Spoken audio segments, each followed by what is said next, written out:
last few or so years. Here's tonight's edition of the Rich Thomas Weather Extra.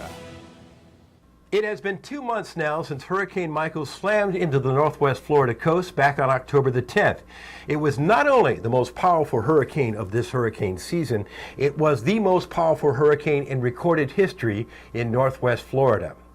Michael will be remembered for its quick maturity to hurricane status and the extreme rapid intensification cycle the storm underwent just hours from landfall as maximum winds increased from 130 to 155 miles per hour in a matter of about 9 hours.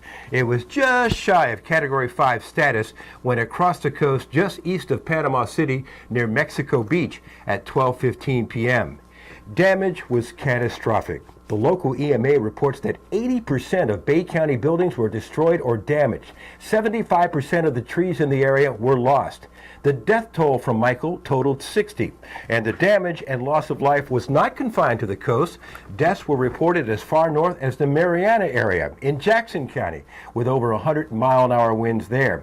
In fact, Michael was still a major Category 3 hurricane even when it crossed into Georgia, causing historic damage not seen since 1898. Very early Michael damage estimates are well over $15 billion, but that figure is expected to skyrocket.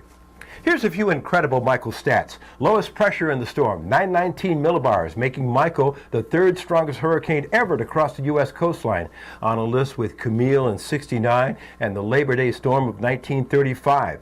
The 155-mile-an-hour winds were just 2 miles an hour shy of Category 5 status, and it's possible that Michael could be upgraded to Cat 5 after later research has been completed, much like Hurricane Andrew was promoted to Cat 5 status 10 years after the fact. The maximum storm surge reached an unbelievable 15.55 feet, unheard of in the history of the northwest Florida coast.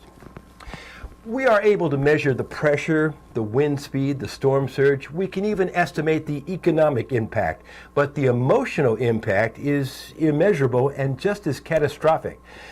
Michael not only changed the coast forever, it had a devastating impact on so many lives and families, and it's going to take a long time to recover.